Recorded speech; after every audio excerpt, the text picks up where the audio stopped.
Assalamualaikum warahmatullahi wabarakatuh. Alhamdulillahi rabbil alamin. Wassalatu wassalamu ala ashrafil anbiya'i wal mursalin Sayyiduna wa maulana Muhammadin wa ala alihi wa sahbihi ajma'in. Allahumma salli ala Sayyidina Muhammadin al-fatihi lima ughliqa wal khatimi lima sabaqa Nasiril haqqi bil haqqi wal hadi ila siratikal mustaqim wa ala alihi haqqa qadrihi wa miqdarihil azim. Melanjutkan kembali pelajaran fikih kita. Pada pertemuan terakhir kita membahas, mengkaji tentang bejana air ataupun ember atau apapun yang kita gunakan di dalam bersuci kita. Kali ini kita sudah masuk kepada pembahasan penting, yaitu masalah wudhu. Akan selesai dalam beberapa pertemuan. Pertama dulu kita membahas tentang air. Yang kedua kemarin kita membahas tentang najis. Yang ketiga kita membahas tentang bejana air. Yang ini kita sudah mulai masuk dalam pembahasan wudhu. Kenapa air dulu kita bahas? Karena media dalam berwudhu adalah air. Maka salah menggunakan airnya, salah pula wudhunya. Lalu mengapa kita membahas masalah najis dulu? Karena kalau kita tidak hilangkan najis, maka tetap saja kita nanti tidak bisa sholat, gitu ya. Karena syarat sah sholat itu juga suci dari hadas dan suci dari najis. Suci dari hadas, najis itu kotoran yang ada pada badan dibersihkan. Sedangkan suci diri daripada hadas adalah tidak berhadas kecil dan tidak berhadas besar. Maka dua yang akan kita bahas, berwudu dan mandi wajib. Kali ini kita fokus kepada fikih ataupun hukum-hukum yang berkaitan dengan berwudu. Mungkin tidak bisa selesai dalam satu pertemuan ya. Jadi nanti ada beberapa kali pertemuan membahas masalah wudu ini. Kitab yang saya rujuk ini namanya kitab At-Taqriratus Sadidah. Ini kitab yang agak lumayan simpel dalam urusan fikih. Ibu-ibu yang pengen baca kitab boleh juga, ataupun santri-santri minimal mengetahui apa kitab rujukan yang saya pakai dalam mengajar fikih di sini ya. Ini pertemuan keempat. Nah, ibu-ibu yang dimuliakan Allah Subhanahu wa taala, kita bicara wudu ini bukan bicara hal yang baru ya. Mungkin pertama sekali yang kita pelajari dalam hidup kita mungkin bukan sholat dulu, tapi berwudu dulu. Mungkin dari kelas 5 SD kita sudah belajar. Kelas 5, umur 5 tahun mungkin kita sudah diajarkan ibu kita untuk berwudu. Tapi kadang ya ada hal-hal kecil yang membuat kita lupa. Maka kita sempurnakan terus, mengulang-ulang kaji. Fazakir fa inna zikra tanfa'ul mu'minin. Ulang-ulang kaji, mengulang-ulang kaji itu bermanfaat untuk orang-orang mukmin. Kita bicara tentang wudu, berarti kita bicara tentang yang wajib, yang sunnah, yang makruh, yang membuat wudu tidak sah dan lain-lain. Ada orang berwudu ini ada yang kayak wudu anak TK saja. Asalkan terpenuhi rukun sudah gitu. Tentu tidak bisa kita seperti itu. Kalau sekedar melepas wajib, berarti cuma cuci muka, tangan, kepala, kaki. Itu dah cukup gitu. Sekali aja udah cukup. Tapi kan kita tentu tak mau seperti itu. Kita mau punya kualitas yang terbaik. Karena doa kita pun minta surga yang terbaik ya. Jangan nanti ibadahnya minimalis tapi surganya minta yang terbaik. Minta surga Firdaus ya. Tapi sedekahnya 2000 ya, tentu keliru. Sesuaikan amal ibadah kita dengan doa kita kepada Allah Subhanahu wa taala. Baik, ibu-ibu yang dimuliakan Allah, maka 6 hal yang akan dibahas di dalam rukun wudu. Niat, mencuci muka, membasuh muka ya, membasuh tangan, mengusap kepala, membasuh kaki, dan yang terakhir itu apa? Tertib, harus berurutan. Kita akan bahas satu persatu. Kita mulai daripada niat dulu. Tata cara niat ini bagaimana? Al-awwalu an-niyatu, yang pertama adalah niat. Salah niat ini salah semuanya. Tak ada ibadah yang diterima dengan niat yang salah. Solat juga demikian. Kalau niat salah, berarti solatnya harus diulang. Ibu solat asar tapi niatnya zuhur, walaupun sama-sama 4 rakaat, tapi solatnya tidak sah. Harus diulang lagi. Niatnya mesti benar. Niat ini tak sembarangan. Dia ada tata caranya. Fayanwi raf'al hadasi. Orang berwudu itu niatnya adalah raf'ul hadas, mengangkat hadas. Niat itu nanti di mana posisinya? Niat itu posisinya dalam hati. Yang dilafazkan ini apa? Menguatkan apa yang terlintas di dalam hati. Pertanyaannya, jika berbeda yang dilafazkan dengan yang terlintas di dalam hati kita, mana yang dipakai? Mulutnya usolli fardhu zuhri, tapi di hatinya sholli fardhu asri. Dia lupa dia. Sholli fardhu zuhri Allah, tapi ketika Allahu Akbar ini dia sengaja aku sholat asar gitu. Kira-kira kebetulan waktunya waktu zuhur, sah nggak sholatnya? Nah, ayo. Nggak sah. Kenapa? Karena niatnya, lafaz mulutnya benar, tapi lafaz hatinya salah. Yang dihitung bukan apa yang diucapkan oleh mulut, tapi adalah apa yang diniatkan dalam hati. Maka ulama kalau mengatakan bahwa mahallun niat al-qalbu, tempat niat itu ini dia, hati. Nah, jadi niat itu beda dengan rencana. Aku puasa lah besok, itu niat atau bukan? Itu cuma rencana-rencanaan gitu. Unsur niat ibadah itu tidak terpenuhi. Nah, jadi kalau kita ingin berniat, apa unsurnya? Pertama, niat kita dalam berwudu itu adalah raf'ul hadas. Sengaja aku mengangkat hadas. Bisa juga dengan bahasa awil wudu, sengaja aku berwudu. Awit taharati lis-shalah, atau sengaja aku bersuci untuk membolehkan diri solat. Atau istibahatis shalah, sengaja aku berwudu untuk membolehkan, agar diperbolehkan solat, agar solatnya sah, itu maksudnya. Jadi lafaznya tadi itu tak hafal tidak apa-apa. Yang penting yang maksudnya itu pas di dalam ketika kita berniat. Waktunya kapan?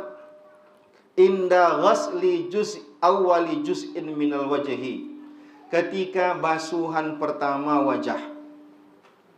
Jadi ada berniat. Kapan waktu berniat? Basuhan pertama. Apa basuhan pertama? Wajah. Berapa kali kita basuh wajah kita? 3 kali. Satunya wajib, rukun. 2-3-nya sunnah. Saya ulangi, yang wajib itu adalah yang pertamanya. Yang kedua, yang ketiga, semua basuhan yang kedua, yang ketiga hukumnya sunnah. Maka yang mustakmal itu adalah basuhan yang pertama. Basuhan kedua tak ada istilah mustakmal. Nanti kan sampai kepada pembahasan mustakmal nanti. Nah, sekarang yang dihitung itu adalah basuhan yang pertama. Kalau ada orang berniat di basuhan kedua, berarti mulai kapan dia berwudunya? Berarti pada saat dia berniat, pada basuhan kedua tadi. Basuhan pertamanya belum dianggap. Berarti kalau dia 3 kali, basuhan pertama tak niat, basuhan kedua baru niat, berarti sunnahnya cuma sekali. Nah, wajib sekali, sunnah 2 kali, batas akhir sunnah 3 kali. Lebih dari 3 kali berlebih-lebihan hukumnya makruh. Kenapa? Kalau ibu lanjutkan, dia bisa menyebabkan kita terjerumus dalam penyakit was-was. Jadi jangan biarkan ibu berada dalam keraguan. Biasakan kita wudhu, oh kok tidak sah nih. Itu setan sedang bermain supaya kita ragu. Tidak sah tuh, ulang lagi. Tidak sah tuh, ulang lagi. Lama keriput muka kita. Sampai 13 kali basuh muka. Nah, itu indikasi penyakit was-was. Nah, hindari penyakit was-was. Supaya kita terhindar dari penyakit was-was, maka batas maksimal sunnah yang kita kerjakan 3 kali. Lebih dari 3 kali, itu bisa makruh. Berlebih-lebihan sampai nanti kita memperturutkan was-was, itu bisa haram hukumnya. Nah, jadi kalau ibu lebihkan, nanti khawatir ibu datang keraguan dalam diri. Ada orang ibu tengok cuci kaki sampai 10 kali, sampai lisut kakinya. Kenapa? Karena dia merasa ragu itu belum selesai nih, cucinya lagi. Ah, rasanya enggak pas, cucinya lagi. Ah, rasanya enggak pas, cucinya lagi.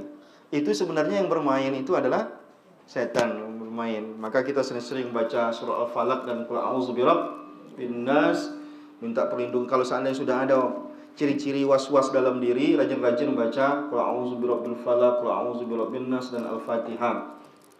Ciri-ciri was-was itu nanti paling nampak ketika berwudu.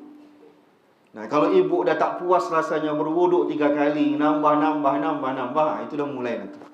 Nah, langsung cara menghentikannya bagaimana? Yakinkan diri 3 kali itu udah sah, jangan lanjutkan lagi. Kalau ibu peturutkan, makin menjadi dia. Ya, ingat tuh ya. Nah, kalau seandainya bermain dia nanti di hati kita, udah 3 kali nih, ibu yakin udah 3 kali, tapi hati ragu. Hentikan, stop. Ini udah sah nih, yakinkan itu sudah sah, tinggalkan. Nah, kalau enggak nanti ibu turutkan, menjadi setannya dalam diri kita, sehingga was-was terus, was-was. Kalau orang parah penyakit was-wasnya bisa gila.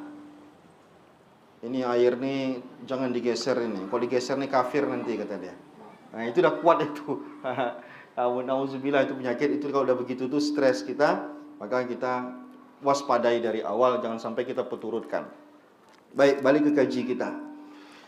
Kapan kita inda ghusli awwali juz'in minal wajhi? Ketika basuhan pertama wajah, disitulah niat tadi. Lafaznya boleh sebelum itu.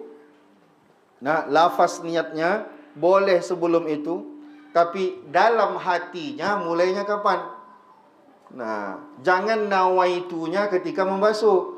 Situ ngomong begitu membasuh, enggak itu tempatnya. Melafazkannya sebelum membasuh. Tapi membasuh yang ketika membasuh ini apa? Yang di hati tadi.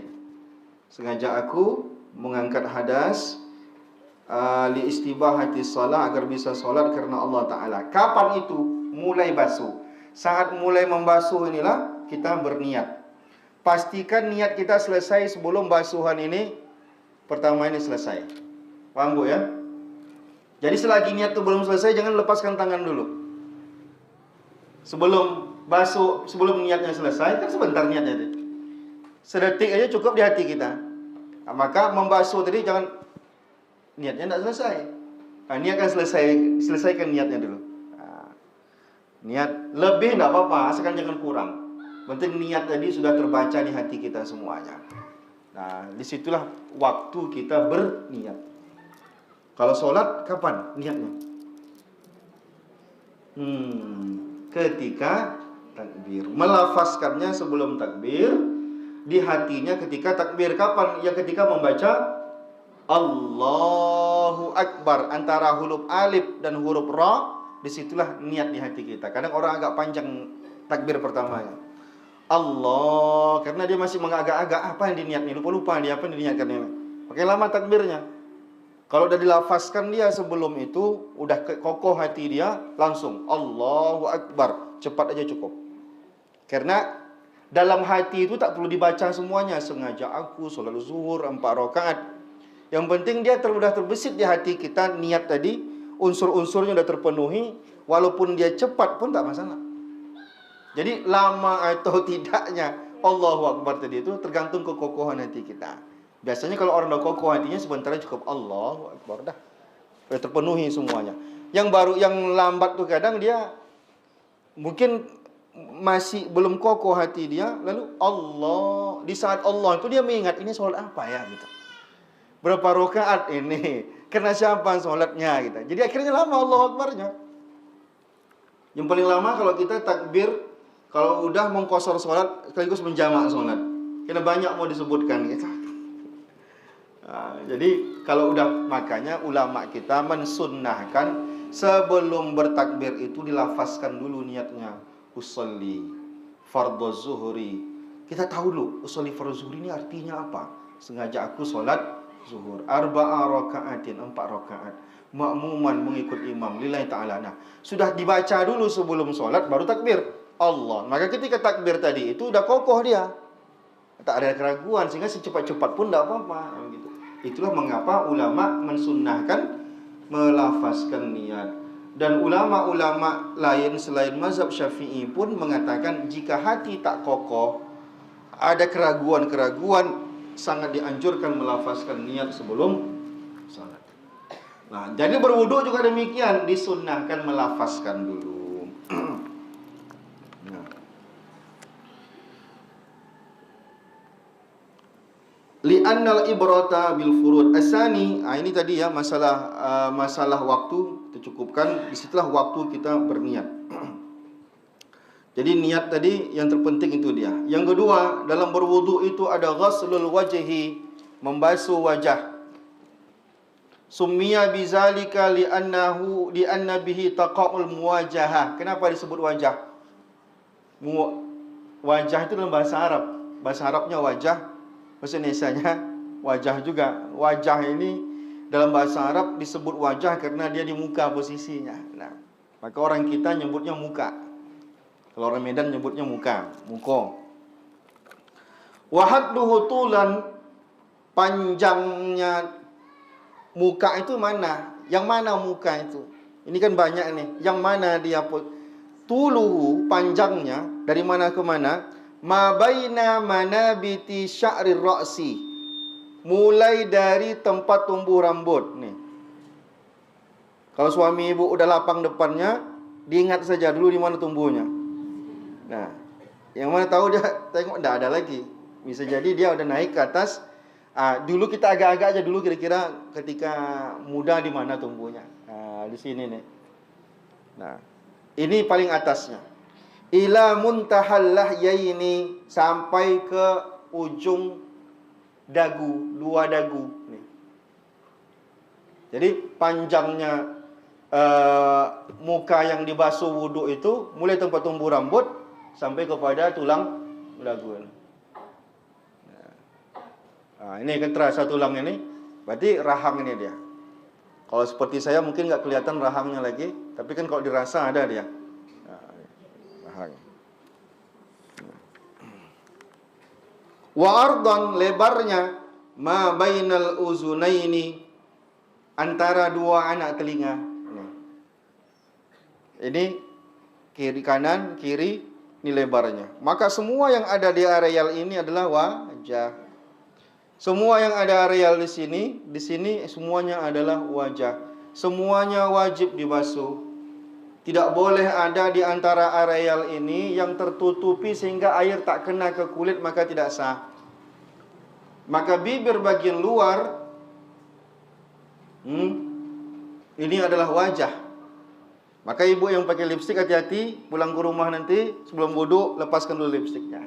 Kecuali lipstiknya buyar kena air, enggak apa-apa, sekali basuh langsung buyar gitu. Ada juga lipstik yang mungkin tak buyar kena air, maka dihilangkan dulu secara khusus. Begitu juga pelopak mata, ini juga merupakan bagian dari wajah yang harus dibasuh. Nah, maka areal wajah ini jangan sampai ada yang menghalangi air kena ke kulit. Biasanya apa saja yang menghalangi air kena ke kulit? Pondasi make up itu biasanya minyak. Apa bahasa Indonesianya pondasi itu? Ya, itulah pokoknya itu. Pokoknya dia minyak gitu ya.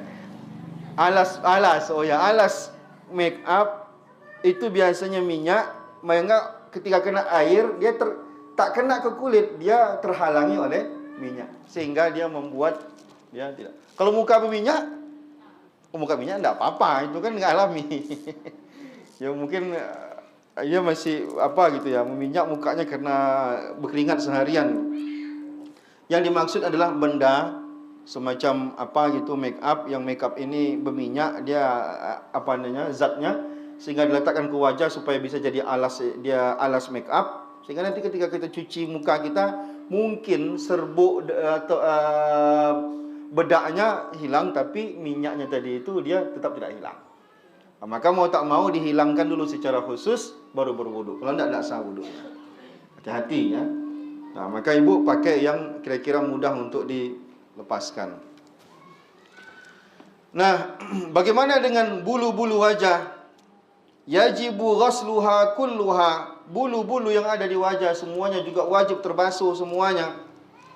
zahiruha wa batinuha, baik yang bagian luar maupun dalam.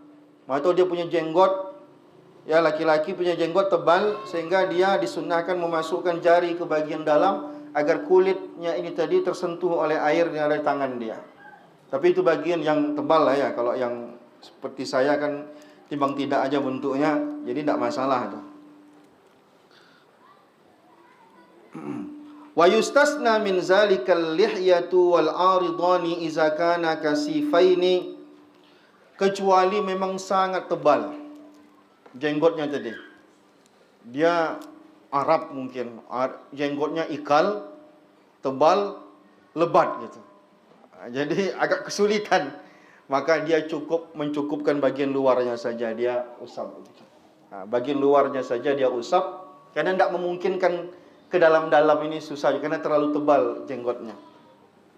Tapi yusannu takhliluhuma min asfala biyadihil yumna, tapi tetap disunahkan dia memasukkan jari-jarinya.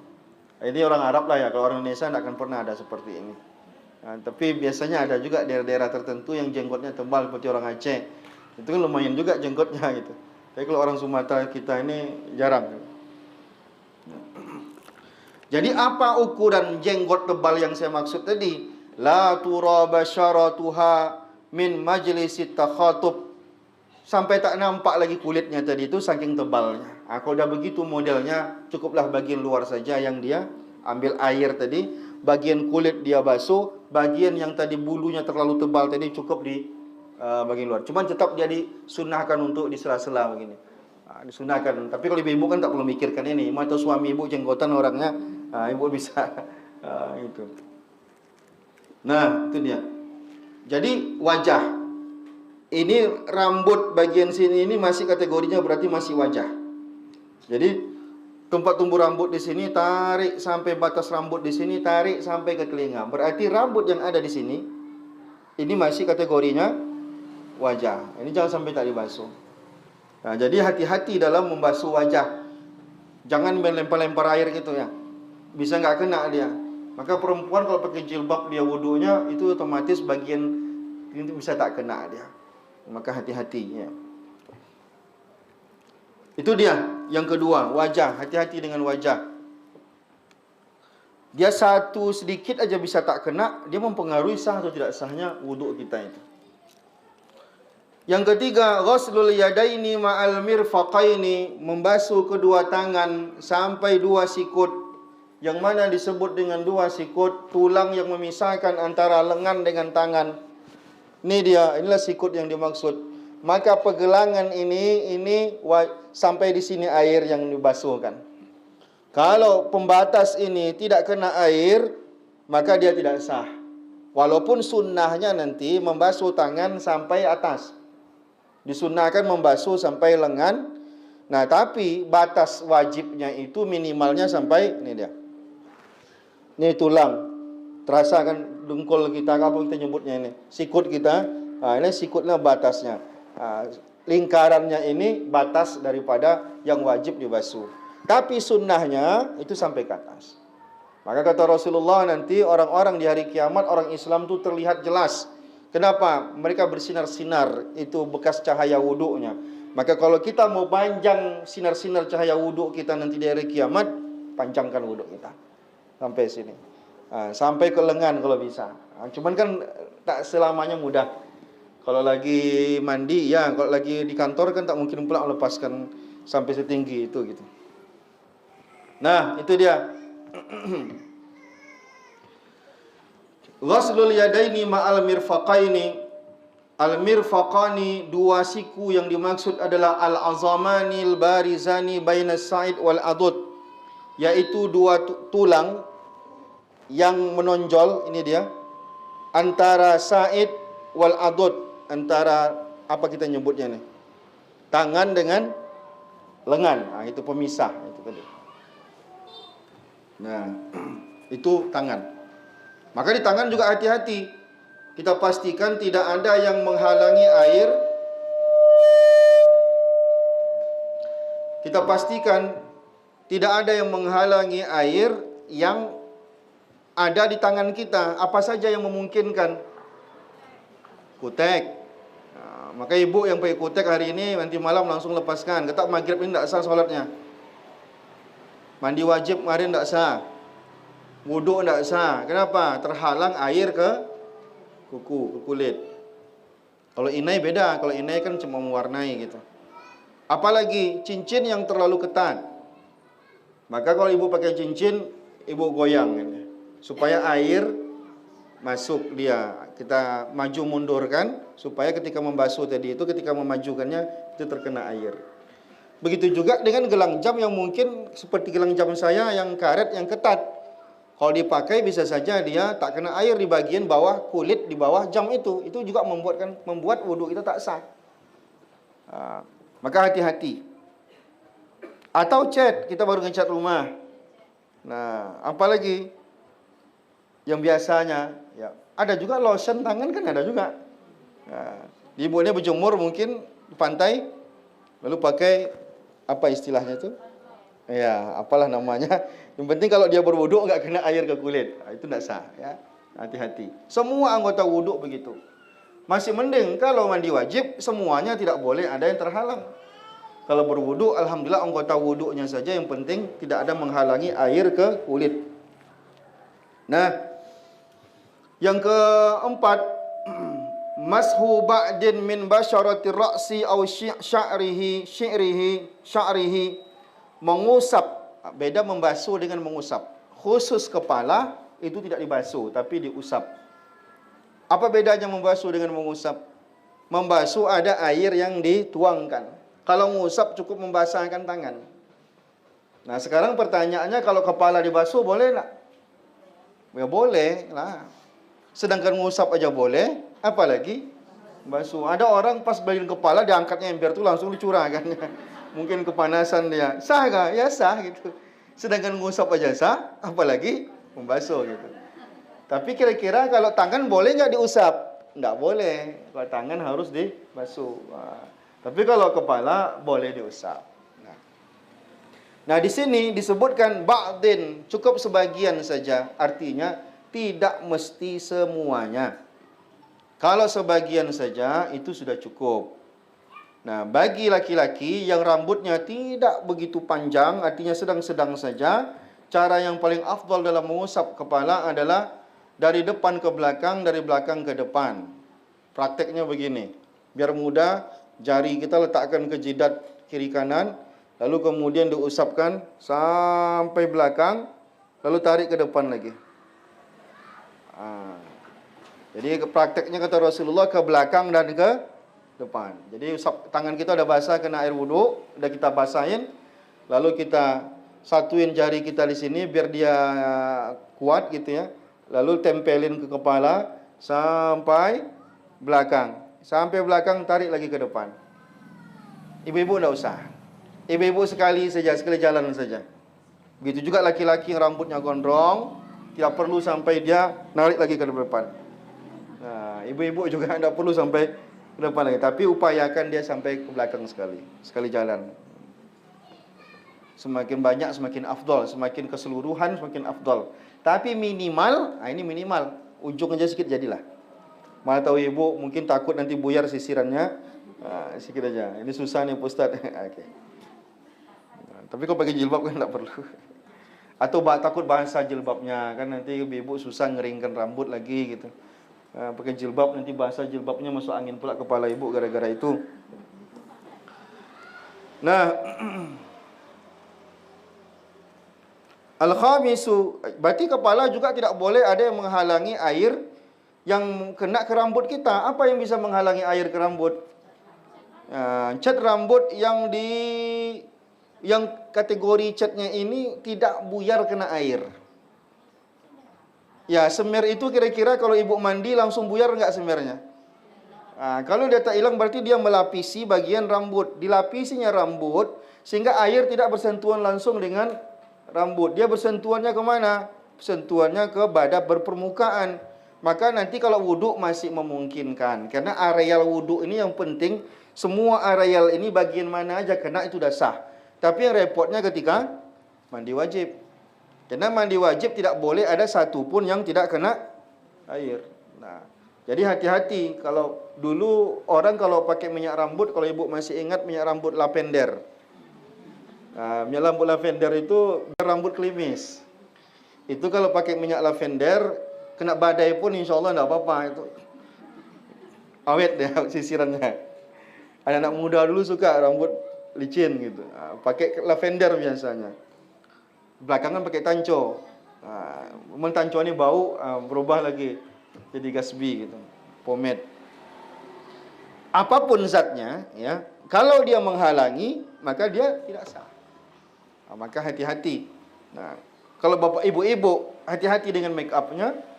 Kalau bapak-bapak hati-hati dengan minyak rambutnya. Karena tengok dulu model minyak rambut. Tapi kalau kayak Gatsby gitu yang baru-baru pakai anak muda sekarang, itu biasanya mandi aja udah buyar dia, artinya udah luntur minyaknya gitu. Dia bukan minyak yang model. Tapi mau tahu dia masih pakai minyak makan bagaimana gitu. Banyak pula dipakainya, maka hati-hati jangan sampai ini. Mana tahu enggak ada modal ibu ya. Al-khamisu yang kelima, ghaslur rijlaini ma'al ka'baini, membasuh dua kaki sampai dua mata kaki. Ka'ab itu kalau ibu tengok ada kiri kanan kaki kita itu yang kita sebut dengan mata kaki. Pas batas mata kaki itu adalah batas wajib minimal. Tapi sunnahnya kalau kita mau menjalankan sunnah sampai betis. Mau lebih lagi sunnahnya sampai lutut. Tapi situlah batasnya. Lebih dari itu tidak sunnah lagi. Bagus mandi aja sekalian gitu. Ini lutut, turun dikit sampai betis. Tapi ukuran minimalnya sampai pergelangan kita, mata kaki kita tadi. Huma al-azmani al-barizani bainal qadami was-saq, yaitu tulang yang menonjol membatasi antara kaki dengan betis. Itu definisi daripada dua mata kaki yang dimaksud. Asadisu yang keenam, at-tartib. Apa yang dimaksud dengan tartib? Tartib artinya tidak boleh mendahulukan tangan daripada wajah. Mesti wajah dulu baru tangan.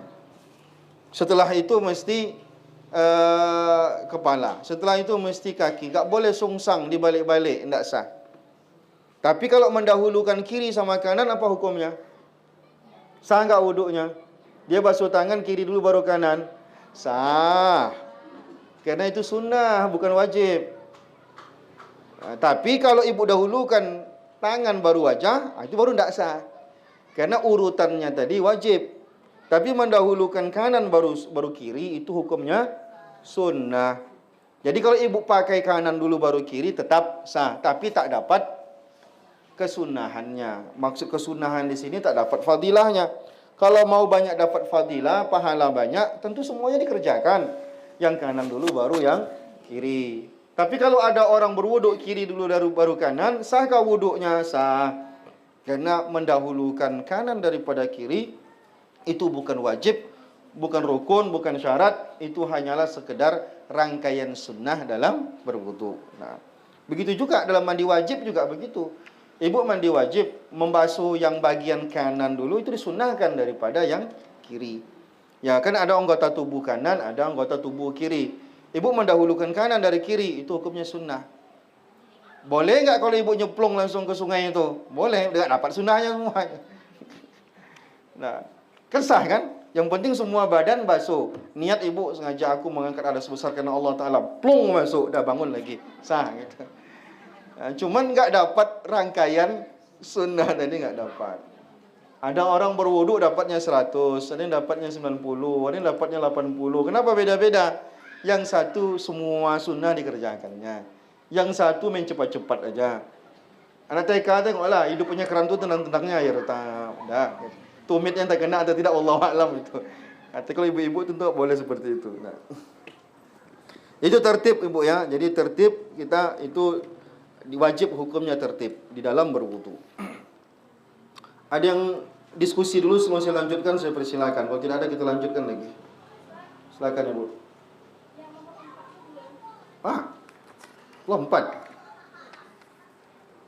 Yang pertama niat, yang kedua basuh wajah, yang ketiga basuh kedua tangan, yang keempat mengusap kepala tadi bu. Oh, telinga itu, oh ya, di sini tak dibahas masalah telinga. Telinga itu bukan anggota wuduk yang khusus. Membasuh telinga dalam wuduk hukumnya sunnah.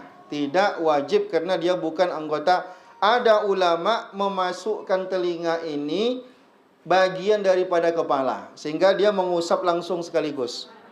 Sekaligus kepala langsung telinga. Cuma dalam mazhab kita, mazhab Syafi'i, itu dipisahkan antara kepala dengan telinga. Air untuk telinga tersendiri. Bagaimana cara mengusap telinga dalam berwuduk? Telunjuk jari masukkan ke dalam telinga, lalu kemudian jempolnya bagian luar tarik ke atas. Masukkan jempol bagian luar, tarik ke atas. Begitu cara mengusap telinga. Telinga juga diusap, jangan dibasuh ya. Jangan dimasukkan air ke situ. Masukkan tangan, diusap begitu. Tapi apa hukumnya mengusap telinga? Mengusap telinga itu hukumnya sunnah, tidak wajib. Artinya kalau ibu melewatkan saja sah, tapi tak dapat sunnah. Kalau kita ingin dapat sempurna 100, tentu semuanya dikerjakan. Nah, tadi dua cara. Ada ulama tadi menyatukannya dengan mengusap kepala tadi, sehingga sekaligus langsung satu kali air. Tapi dalam mazhab kita, mazhab Syafi'i, itu airnya terpisah. Kepala sendiri, telinga sendiri. Berapa kali? 3 kali juga. Begitu. Ada lagi ingin diskusi? Tidak ada, kita lanjutkan. Itu tadi yang wajib-wajibnya. Kalau kita menjalankan yang wajib-wajib ini sudah sunnah, dah sah atau belum? Sah. Yang penting kalau sekedar sah, cukup menjalankan yang wajib-wajibnya saja. Sekarang kita tidak mau sekedar dapat pas-pasan, kita pengen lebih-lebih. Maka kita laksanakan semuanya, yang sunnah-sunnahnya juga. Banyak sunnah wuduk. Ada ulama menyebut sampai 70 sunnah wuduk itu. Saking banyaknya. Kita nggak usah sampai 70 kita bahas. Kita bahas beberapa saja. Dibagi. Ada sunnah sebelum wuduk, ada sunnah saat berwuduk, ada sunnah setelah wuduk. Dan sekarang kita bahas dulu sunnah-sunnah yang kita kerjakan sebelum memulai wuduk. As-sunnanul lati qabla ghaslil wajhi. Yang pertama, sunnah-sunnah yang kita lakukan sebelum berwuduk, sebelum basuh wajah. Apa itu? Yang pertama, at-talaffuz biniyatin. Melafazkan niat. Jadi lafaz niat itu hukumnya sunnah, tidak wajib. Jadi Ustaz, saya malaslah pakai lafaz-lafaz. Tidak apa-apa, karena dia bukan rukun. Dia bukan niat, dia cuma membantu hati dalam berniat. Tapi hukumnya apa? Hukumnya sunnah. Yang kedua, sunnah sebelum berwudu adalah at-tasmiyatu wa ta'awuz. Baca bismillah dan a'udzubillah. Bismillahirrahmanirrahim. A'udzubillahi minasyaitonirrajim. Bismillahirrahmanirrahim. Mau lebih panjang lagi, a'udzubillahi minasyaitonirrajim. Bismillahirrahmanirrahim. Rabbi a'udzubika min hamazatis syayatin wa a'udzubika rabbi an yahdurun. Tapi belum hafal pusat, yang singkat tadi saja. A'udzubillahi minasyaitonirrajim. Bismillahirrahmanirrahim. Tapi tentu saja lafaz tidak boleh kalau ibu berwuduknya di tempat ibu buang air, di kloset. Kalau masih nyatu di situ tempat buang air, situ kita berwuduk, maka kita menghindari melafazkan kalimat-kalimat thayyibah. Jawab azan tidak boleh, jawab assalamualaikum tidak boleh. Ibu lagi nongkrong, lalu ada orang assalamualaikum, assalamualaikum. Jangan dijawab waalaikumsalam warahmatullahi wabarakatuh. Jangan. Tak boleh. Kena ada kalimat Allah, kalimat-kalimat baik. Maka apa yang dijawab kalau terdesak kali? Tunggu bentar ya, gitu. Lagi buang air nih. Enggak apa-apa, lebih baik begitu daripada ibu waalaikumsalam warahmatullahi wabarakatuh. Atau ibu lagi buang air, tiba hayya 'alas shalah, kata. La haula wala quwata illa billahil aliyil azim. Bukan dapat pahala ibu. Maka orang Arab itu dipisahkannya. Ini tempat ini. Pesantren Nurul Azhar yang di Palas itu dipisahkan. Mana tempat buang air, mana tempat ini mandi, segala wuduk, mandi. Saya tengok juga sekolah Sulaimaniyah yang Turki itu juga dipisahkan. Mana tahu ibu ada rezeki, ibu pisahkan.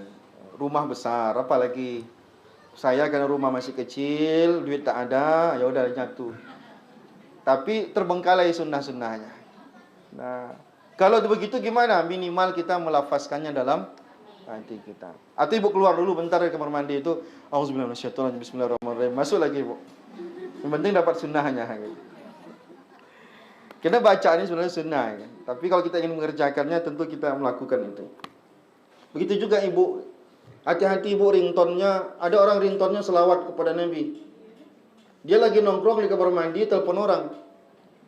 Sallallahu ala Muhammad. Dia lagi berak. Itu tidak boleh, itu dosa itu. Gantilah, bagus ibu pakai ringtone yang tidak ada selawatan atau ngajian. Ada juga orang yang pakai mengaktifkan waktu sholat yang ada azannya.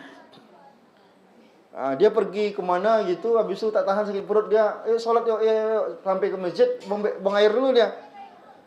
Masuk waktu, Allahu Akbar, dia lagi buang air. Itu tidak boleh.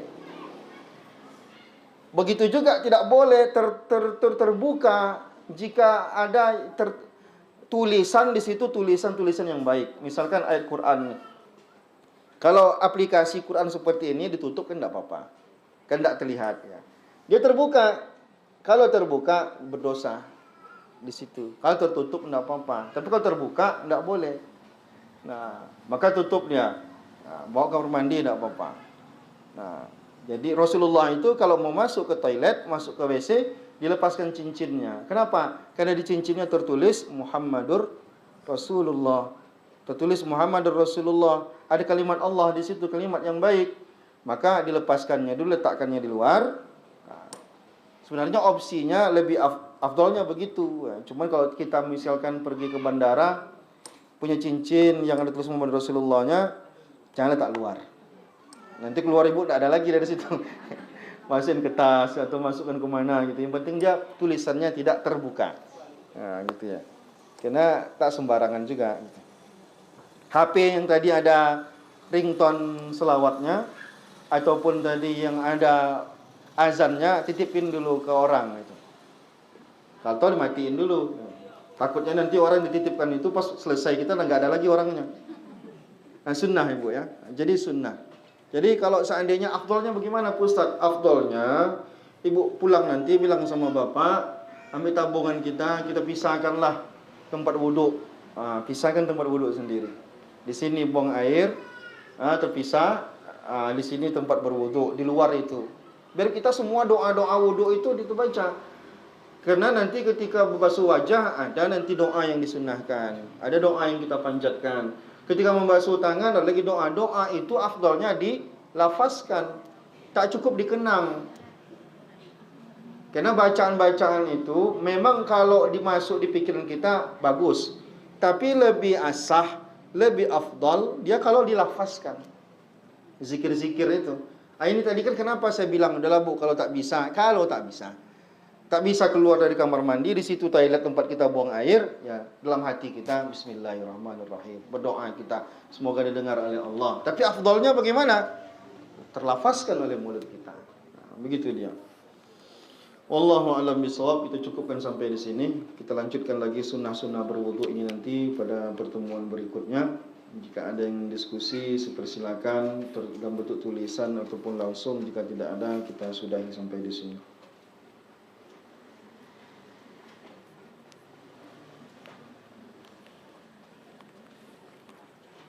Silakan Ibu. Jangan sulit-sulit pertanyaannya Bu. Kalau sulit pertanyaannya sama Ustaz aja nanti. Sama saya itu ringan-ringan aja.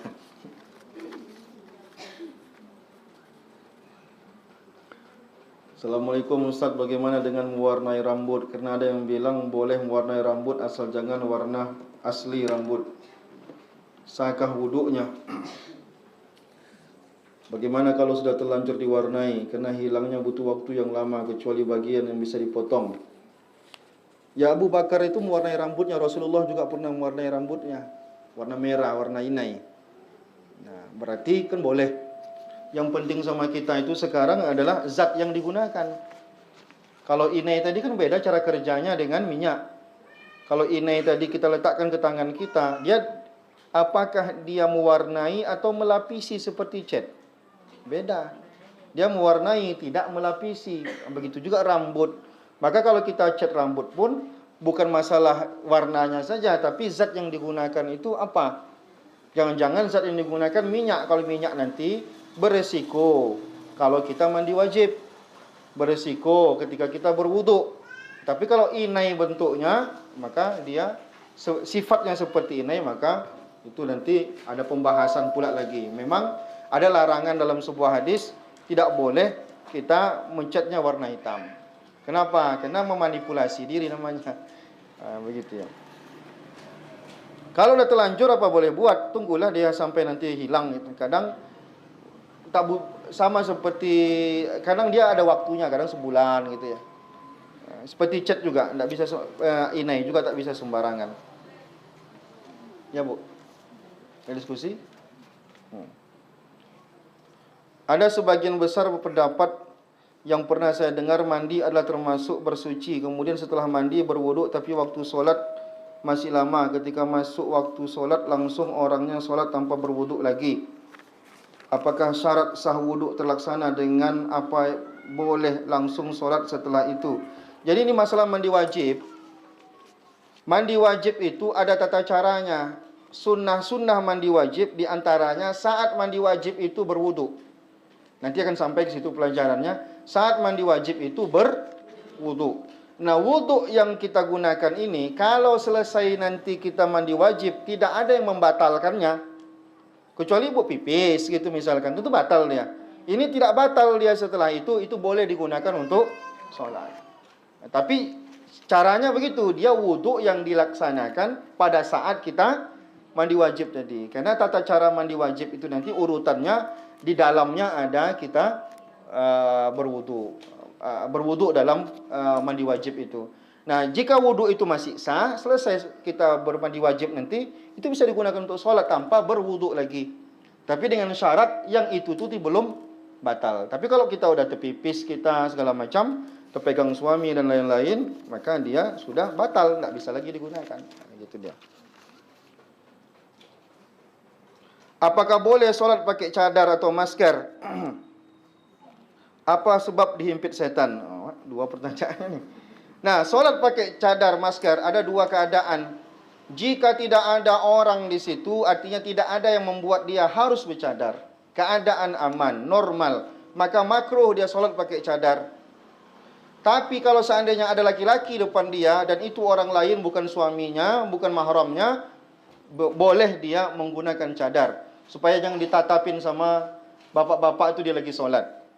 Cuman kalau seandainya dia disap perempuan, segala macam, tidak ada yang memplototin dia, ngapain pakai cadar? Begitu, kadang kelebihan pula alifnya. Jadi kalau seandainya kita sholat, misalkan di masjid, sekarang kan tidak ada tirai. Kalau tidak ada tirai, bapak-bapak bisa mandang ke belakang, maka yang di belakang tadi itu, yang paling depan itu pakai cadar untuk menutupin supaya bapak jangan noleh-noleh ke belakang ketika sholat. Tapi kalau seandainya ditutup pakai tirai berarti aman, tidak perlu lagi pakai cadar. Dihimpit setan bisa jadi dia dalam keadaan berhadas. Bisa jadi dia lupa baca-baca sebelum dia tidur. Maka memperbanyak zikir, banyak-banyak doa sebelum sholat. Terpenting itu bersuci, berwuduk dulu, bukan sholat, tidur.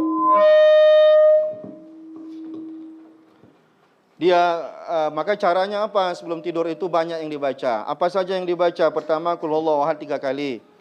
Lalu baca qul a'udzu birabbil falaq, qul a'udzu birabbin nas, baca ayat kursi, tiupkan ke tangan, usapkan ke seluruh badan. Nah, usapkan ke seluruh badan. Tambahkan lagi nanti 5 pertama surat Al-Baqarah awal, lalu kemudian tambahkan 2 ayat terakhir surat Al-Baqarah. Panjang kali tak tidur, mudah-mudahan tidur sendiri dia sebelum bacaan itu habis nanti. InsyaAllah kalau kita susah tidur itu insyaAllah. Jangan lupa berwuduk ketika sudah niat mau tidur, berwuduk. Nah, malam hari kena impit segala macam, atau bangun baca Allahumma inni a'udzubika min hamazati syaitan wa inni a'udzubika an yahdurun. Tiupkan ke kanan, ludahkan dikit 3 kali. Jangan kena suami, Bu. Ke kiri. Enggak pakai air ya, cuma isyarat aja. 3 kali. Dah. Berwuduk lagi, enggak usah, ini kata tidur nanti. Hilang ngantuk nanti. Ya, gitu. Apa kita jika mandi wajib harus pakai basahan? Mandi, jangankan mandi wajib, mandi biasa. Intinya kita jangan sampai telanjang bulat. Itu disunahkan kita menutup alat-alat yang sensitif dalam tubuh kita. Bukan nutup aurat, yang nutup aurat nanti lain cerita. Ini menutup bagian-bagian yang sensitif pada badan. Baik mandi biasa maupun mandi wajib. Tapi ketika mandi wajib, pastikan bahwa kain yang kita pakai tidak menghalangi air kena ke kulit kita. Nanti bisa tidak sah dia. Tapi kalau mandi biasa kan tidak ada kepentingan untuk itu. Tapi ketika kita mandi wajib, memang pakai basahan untuk menutup diri. Maka sebelum mandi itu masuk ke toilet, kita baca Allahumma inni a'udzubika minal khubsi wal khaba'is, biar setan-setan, jin-jin tidak bisa melihat tubuh kita ketika kita nanti terbuka auratnya. Dan juga kita disunahkan untuk memakai penutup. Tapi penutup yang dimaksud bukan nutup aurat. Kalau nutup aurat tentu ibu semua tubuh nanti ibu tutup ketika mandi. Ini yang menutup bagian-bagian yang sensitif. Saya masih ragu tentang mandi wajib. Ini belum sampai kepada babnya, tapi saya praktekkan dikit. Mandi wajib itu yang kalau sekedar melepaskan untuk sah, yang penting niat nyemplung ke air dah. Sah, sekedar sah. Karena syarat sah mandi wajib, yang penting seluruh tubuh basah, dikena air. Tapi kalau mau sunnahnya bagaimana? Sunnahnya basuh tangan 3 kali dulu. Basuh tangan 3 kali, ini pergelangan. Dari sini basuh 3 kali. Setelah itu apa? Setelah itu berkumur-kumur. Maaf. Setelah itu belum berkumur-kumur lagi. Setelah itu ambil air, tuangkan ke tangan. Maaf, cuci bagian kemaluan yang mungkin ada bekas sperma dan lain-lain, atau bekas kotoran dan lain-lain. Nah, setelah itu baru kita bersihkan tangan kita. Kalau Rasulullah biasanya digesekkannya ke lantai yang agak kesat, supaya kalau ada kotor di tangan ini dia hilang. Sekarang bisa pakai sabun dan lain-lain. Nah, lalu kemudian baru berkumur-kumur. Setelah berkumur-kumur, masukkan air ke hidung. Lalu istinsar, dihembuskan seperti berwuduk. Lalu kemudian apa? Kemudian kita setelah itu berwuduk, layaknya berwuduk mau solat. Nah, layak itu yang saya bilang tadi, berwuduk layaknya mau. Nah, habis setelah itu ambil air, fokuskan bagian kepala dulu 3 kali. Bagian kepala dulu 3 kali. Guyur sampai ini. Kalau rambutnya panjang, masukkan dulu tangan ke bagian sampai kulit kepala. Lalu siram 3 kali. Sudah? Setelah itu kepala udah beres, baru nanti badan. Badan mana dulu? Bagian yang kanan dulu. Disunahkan yang kanan dulu. Lalu yang kiri. Semua organ-organ disunahkan 3 kali. Nah, cara 3 kalinya bisa selesaikan sekali, lalu yang kedua kali, lalu yang ketiga kali. Bisa juga setiap organ yang dibasuh 3 kali, 3 kali, 3 kali. Terakhir sekali, angkat telapak kaki, khususkan bagian kaki. Jangan sampai lagi berdiri kita mandi wajib, rupanya bagian telapak kaki dia tidak terkena air. Dah sah, insya-Allah. Dengan cara seperti itu sempurna.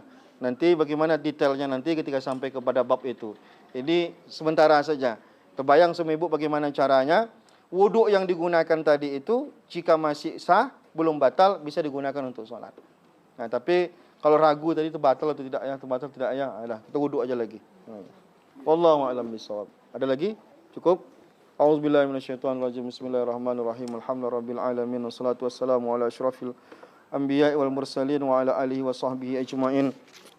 Allahumma anta ya qadiyal hajat wa mujibad da'awat aqdi hawaijana wa hawaijil mu'minin bijahi nabiyyika Muhammadin sallallahu alaihi wasallam. Allahumma aghnina bil ilmi wa zayyinna bil hilmi wa akrimna bit taqwa wa jammilna bil afiyah bi rahmatika ya arhamar rahimin. Allahumma tawil a'marana wa sahih ajsadana wa nawwir qulubana wa ahsin a'malana wa ilal khairi qaribna wa ila syarri abidna bi rahmatika ya arhamar rahimin. Rabbana atina fid dunya hasanah wa fil akhirati hasanah wa qina azabannar. Subhana rabbika rabbil izzati amma yasifun wa salamun alal mursalin walhamdulillahi rabbil alamin. Assalamualaikum warahmatullahi wabarakatuh.